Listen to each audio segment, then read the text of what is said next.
नमस्कार साथियों, मैं हूं आपका होस्ट कुलदीप सिंह पुनिया और आज मैं आपको एक ऐसी अजब और गजब चीज़ दिखा रहा हूं कि आपका अगर वास्ता रहा होगा यहाँ ब्यानाखेड़ा ज्ञानपुरा इस एरिए के साथ खरकपुनिया बदाव डाड जो ये एरिया है, इस एरिए को मारू एरिया माना जाता था। और हम जो खड़े हैं ये ज्ञानपुरा से ब्यानाखेड़ा रोड है और जो ये एरिया है सारा चारों तरफ का एरिया दिखा दे मंदिर दीपक भाई। चारों तरफ का एरिया आप देख लीजिए, पूरा जलमग्न एरिया है। ये टिब्बा है साथियों, ये मारू एरिया है बिल्कुल। इस एरिया की वजह से हमारे ये गांव बल्कि एक ज़माने में बदनाम होते थे। रिश्ते करने वाले आते थे तो वो ये बोलते थे कि ये तो मारू क्षेत्र है, यहाँ पानी पात का कोई साधन ही नहीं है। ये कहावत थी हमारे लिए। और आज उस मारू एरिया में, जिसको मारू एरिया माना जाता था, वहाँ ये देखिए आप पानी खड़ा है। और बारिश ने हो गए करीब 10-15 दिन हो गए जब आई थी। 10-15 दिन के बाद ये हालात है, इतना पानी खड़ा है 10-15 दिन बाद। आप अंदाज़ा लगाइए प्रकृति क्या कर रही है। प्रकृति के साथ हम खिलवाड़ जो कर रहे हैं उसका रिजल्ट क्या आ रहा है, ये आप सोचिए। आप कौन सोच सकता था कि ये टिब्बा, ये मारू एरिया, यहाँ पानी खड़ा होगा। अभी मेरे साथ एक भाई हैं ज्ञानपुरा से, हम इनसे भी जानना चाहेंगे। इस तरह बात दीपक भाई, तो कोई बात नहीं, ये भाई हैं ज्ञानपुरा गांव से। ये तो टिब्बा है, गर्दाड़ा पानी कुकर चढ़ गया भाई राम ने चढ़ाया कुकर चढ़ी है ये तो एक सोचने वाली बात है?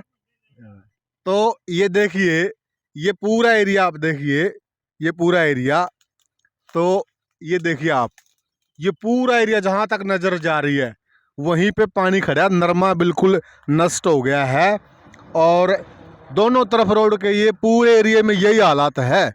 और 10-15 दिन हो गए बारिश हो गई और अब तक ये पानी खड़ा है। ये देखिए आप, ये हालात हैं। तो सोचने वाली बात है, ज़रा सोचिए आप कि क्यों ऐसा हो रहा है, क्यों प्रकृति में इतने बदलाव आ रहे हैं। या प्रकृति हमें कोई संकेत तो नहीं दे रही जो हम इतने अनसुने हो गए हैं, उसकी तरफ ध्यान ही नहीं दे रहे हैं, उसको महसूस नहीं कर रहे हैं। कोई तो सिग्नल है प्रकृति का।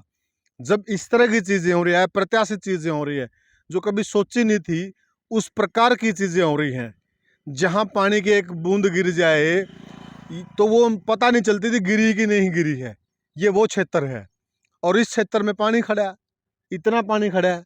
और ये भी बारिश का पानी है, कोई नदी नाला नहीं टूटा है, कोई नहर नहीं टूटी है, सिर्फ और सिर्फ बारिश का पानी है। और ये हाल है, ये ज़मीन पानी नहीं पी रही है। और क्यों नहीं पी रही? क्योंकि हमने इसको खराब कर दिया है। खराब कैसे कर दिया है? अनेक प्रकार के रसायन कर रहे हैं। इस प्रकार के रसायन आ गए ज़मीन पे, हम डालते हैं घास फूकने के लिए, जो ज़मीन को बहुत खराब कर रहे हैं। रोटावेटर आ गए हैं और ज़मीन के जो छिद्र है वो बंद कर देते हैं। साथियों, अगर हमें अपनी ज़मीन बचानी है, अपनी खेती बचानी है, तो इस पे हमें गौर करना पड़ेगा। सोचिएगा आप। जय जवान जय किसान। ये जो मशहूर है खाती वाला जोड़ बोलते थे इसको, और ये यहाँ करीब 100 एकड़ के आसपास पानी है, ज़्यादा बेशक होगा। ये सामने जो देख रहे हैं आप, ये खाती वाला जोड़ है और ये खाती वाला जोड़ है जो सामने देख रहे हैं आप। और ये देखिए बिल्कुल तालाब की तरह हो गए हैं खेत, तालाब की तरह। ये देखिए आप, ये खाती वाला जोड़ के आसपास का एरिया सारा का सारा ये नरमा बिल्कुल तबाह हो गई है। पूरे क्षेत्र में पानी खड़ा है।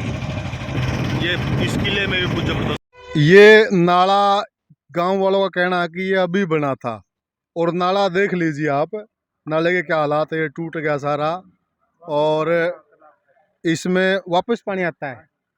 क्या क्या दिक्कत है, क्या कमी इस नाले में? इसमें मटेरियल कम है जी। अच्छा, हाँ, सीमेंट कम है। पहले बनाने वाले वैसे चिपके ये वैसे। पहले इसके बराबर तक था, यहाँ तक था। हाँ हाँ हाँ, ये नीचे बैठ गया, ये टूट गया, फिर टूट गया ये यहाँ तक था पहले बराबर।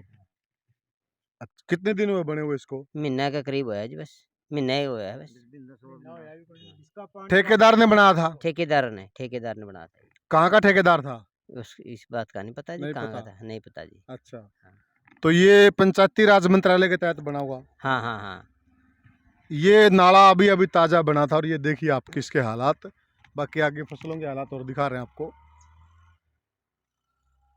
ये यहाँ किसी गरीब साथी का, किसी गरीब भाई का यहाँ एक शेड बना हुआ था, छप्पर यहाँ, और वो अपनी बकरी भेड़ बकरियां कुछ रखते थे, और ये सारा का सारा तबाह हो गया, गिर गया है। प्रशासन को चाहिए कि उस गरीब की सहायता करके उसको जल्द से जल्द राहत पहुंचाए। किसान भाई का हरा चारा था, और ये आप देखिए, आप पानी देखिए, आप कितना ब्लैक हो चुका है सारा का सारा, और कितना खराब हो गया है सारा का सारा। ये देखिए आप, ये सारी फसलें कॉटन थी, इसमें कपास थी। ये किसान साथी खड़े हैं, ये देखिए, ये सारा का सारा एरिया जहाँ तक नजर जाती है, सारा का सारा एरिया ये बिल्कुल तबाह हो चुका है, सारा का सारा, सारा का सारा। प्रशासन के अधिकारियों से हमारी पुरजोर अनुरोध है कि कृपया करके जल्दी से जल्दी राहत पहुंचाने का कार्य करें। बहुत दुखी है किसान इस वक्त, बहुत ज़्यादा पीड़ा में है इस वक्त, इतनी पीड़ा में है कि इस पीड़ा को झेलना बड़ा मुश्किल है। वो कोई भी गलत कदम भी उठा सकता है। और इन खेतों के अंदर एक बात ये भी है, जितने ट्यूबवेल लगे हुए थे किसान साथियों के, उनके इंजन कुएं में गिर गए, वो ख़त्म हो गए पानी के अंदर डूब के, कुएं तबाह हो गए हैं। सब ट्यूबवेल नए लगाने पड़ेंगे। सारा का सारा जो किसान का सिस्टम था खेती करने का, वो सारा का सारा डगमगा गया, तहस नहस हो गया है। जहाँ तक एरिया में आपकी नज़र जाएगी, पानी पानी आपको नज़र आएगा। फसलें बिल्कुल तबाह हो चुकी हैं साथियों। बेचारे का यहाँ छोटा साइड था, ये सारा तहस नहस हो गया है। ये बिल्कुल आप देखिए आप, ये भाई हैं किसान भाई, इनका ये था सारा का सारा, ये तहस नहस हो गया। उधर सारा वो गिरा पड़ा, मैंने दिखाया था, ये देख लीजिए आप।